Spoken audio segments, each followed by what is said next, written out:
cooking video, and we're going to make baked spaghetti. So this is my first time trying this recipe out myself. So the first thing that I've done is actually started boiling water for the spaghetti noodles. I'm just using this brand right here. It's a Cellular brand. It's 16 ounces, so a pound of spaghetti noodles. Depending on how big or how small your family is, you may want to alter that. Now tonight, I think that I have close to like 7 people eating with me and my husband, so I'm going to fix the entire box of spaghetti. You're going to need sauce and Parmesan, some mild cheddar sprinkled cheese, or shredded cheese I should say, and casserole dish. You're going to boil your water. You're going to need a pound of hamburger, and we'll talk a little bit about that later on. But if you like vegetables in your spaghetti and things like that, then this is something I'm leaving out, but you can add 1 cup chopped onion, 1 cup chopped green pepper, chopped tomatoes, 1 28-ounce can. You can also add a 4-ounce can of mushrooms, as well as 2 1/4 ounces of ripe olives, and some oregano. Now those things I am not using. John will not eat peppers and he will not eat onions, as well as my sister. So I'm making mine without all of that. But you are welcome to try it with that, and I just give you the measurements of how much you needed. And it calls for 2 teaspoons of oregano, just in case you're wondering about that. So this is how I'm going to alter the recipe to my liking, and stay tuned if you want to see how I made baked spaghetti. And like I said, start off with some boiling water, which is not boiling yet, and we're going to move on after it starts boiling. So I guess I can tell you this while I'm waiting for the water still to boil. It says the first step. Now this is if you're adding all those vegetables and stuff. Then in a large skillet, you'll need to saute your onion and green pepper in butter until tender. You want to add your tomatoes, mushrooms, olives, and oregano after you sauteed the onion and the green pepper. And sauteing something is kind of like caramelizing. It brings out a lot more flavor in the vegetable. Google can be a real good source of information, so if you want a more in-depth definition of saute, I would look it up. So that, and then you want to, after all that and you cooked your hamburger, then you'll want to mix that with the vegetable mix. Looks like this is YouTube being assertive and stating to me what it is that you want. And I'm really happy that you did this, right? And you don't want to add the vegetables to your spaghetti mixture. So just so you know that also. And that clears that up for now. And also you want to preheat your oven to 350. So the next thing that I'm going to do, now that my water is boiling, I'm going to be adding the spaghetti noodles. And this is their full length here, and I was brought up when I learned how to make spaghetti to break the noodles in half, so that's what I'm going to do. But if you prefer the full length noodle, then so be it. The recipes sometimes can be broken in a sense as rules and things. You don't have to go by everything the recipe tells you. That's why I always say make it your own, because you can add or take away, just like I'm doing with this baked spaghetti. I took away quite a few of the ingredients, and I'm going to let those tenderize and cook all the way through, and then we're going to move on to the meat. Now that the noodles are like halfway done in their boiling water, I'm going to move on to the meat, and this is just ground beef hamburger. Sorry it's a little bit darker over here. There's windows on the other side of the room. So anyways, you just want to brown this, and mine's still in square form because the bottom of it's still kind of frozen a little bit, but that's okay. The heat will help break it up, see? So I'm just going to brown that off camera because most of you, I'm sure, know how to brown hamburger meat. Forgot to mention that that is 1 pound of ground beef. Also, something else that you should know if you're going to use all the vegetables is that after you have sauteed the onion and pepper in butter, you should, like I already said, add the tomatoes, mushrooms, olives, and oregano to that.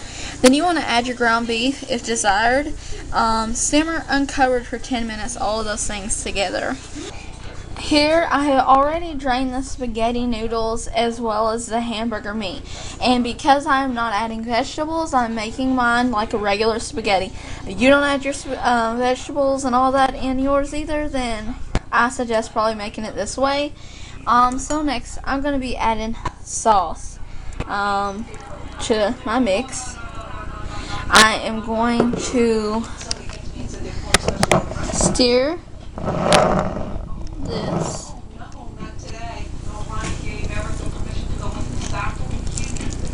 together, just like so, just pulling the noodles and the meat and the sauce together, kind of folding them into one, just like so. Now all spaghetti, meat, and sauce is all mixed together well. So the next thing, you need to grab your casserole dish and your mild cheddar cheese and Parmesan cheese. And this is how this is going to go. It's a lot similar to the pizza casserole, but different in other ways as well. But I'm just going to layer it. There's going to be like 2 layers. I see the managers being very frustrated, rightly so, because suddenly we're doing something that we're not supposed to do. I saw it unfolding. I had no control of the situation. And doing that.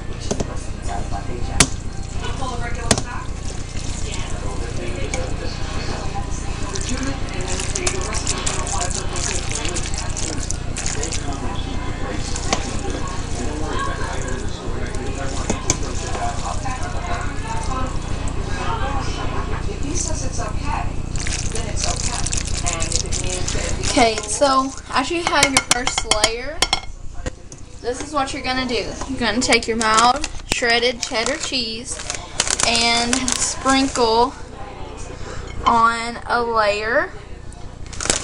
So about 1.5 cups because this bag has 3 cups in it, so 1.5 cups. And then on top of that cheese, you're going to do Parmesan cheese on top of that layer. Exactly. And that's not bending the rules. That's just making somebody happy. It's just that I was getting nervous because I don't want other consultants to see that. Looks like it's too late for that. Ronnie, your girl. Okay, and then you're going to do your last layer. Now you can layer this technically, and if you're doing the vegetable part, you need to do spaghetti, vegetable hamburger meat mixture, your cheese, and then Parmesan.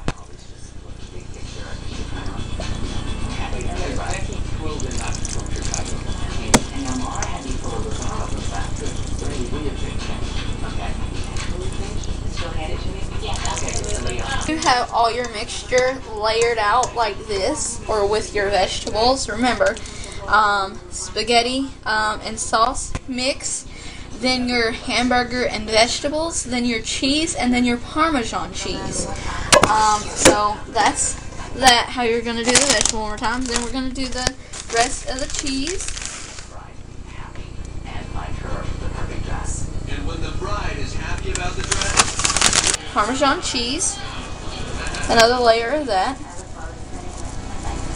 And this is going to, in the 350 degree oven,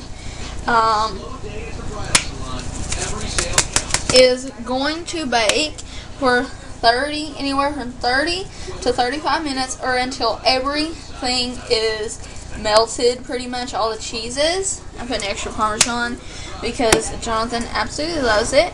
So I'm going to put this in the oven, and I'm going to come back in a few minutes and show you what side we're having with it. We're going, as our side for the spaghetti, we're going to fix garlic Texas toast. There's 8 slices in my box, and usually that's the amount that comes in a box. So with that said, that's going to feed everyone in my dinner party. And if you have less people, you may want to alter that or just fix it all. Everybody can have 2 pieces, I guess. I don't know. Like I said, you do things your way. This is just an idea for a side. Here is the garlic bread just placed on a baking sheet. And to do your garlic bread, you can follow the directions on the box that you purchase. Or you can make your own garlic toast by using white or wheat bread, or any other bread that you would prefer to eat over those two.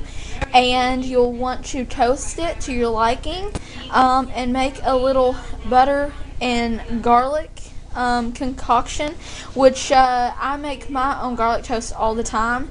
And what I do is just do almost like equal parts of butter and garlic, and then you just kind of melt it in the microwave, do a little taste. You can add ingredients. It's a little hard to take away, but start off little with the garlic powder or salt or whatever you're using, and build upon that flavor that you would like, and just smear it on your toast. So that's an alternative to if you just got some butter, some garlic salt, or garlic powder laying around in your cabinet, stored back, and some extra bread. Just make your own. But this is just an idea for a side. And I'm going to follow directions on how to cook this. And I'm going to be popping that into the oven right before the spaghetti or the baked spaghetti is done. Now, I always say this in my cooking videos when it requires the oven. Depending on how new or old your oven is, you'll need to, and depending on where you live also, the altitude and stuff can be different from where I live. So, this is a very newer model of stove, really. So, it's probably only been in here 10 minutes, going on close to 15, I guess. But the cheese is all melted on the top, so I just want to keep that in mind. The newer the oven, stove, I guess, the faster this is going to cook your cheese. So if you want like crunchy cheese or something on top, like if that's your personal preference, then that's what you should do, leave it in longer. But I like mine really cheesy, and like this cheese just draping off of it. So I'm going to take mine out soon. And you want to also kind of look closely. I know that it's not going to show up on the camera, but to see if your second layer of cheese is melted as well.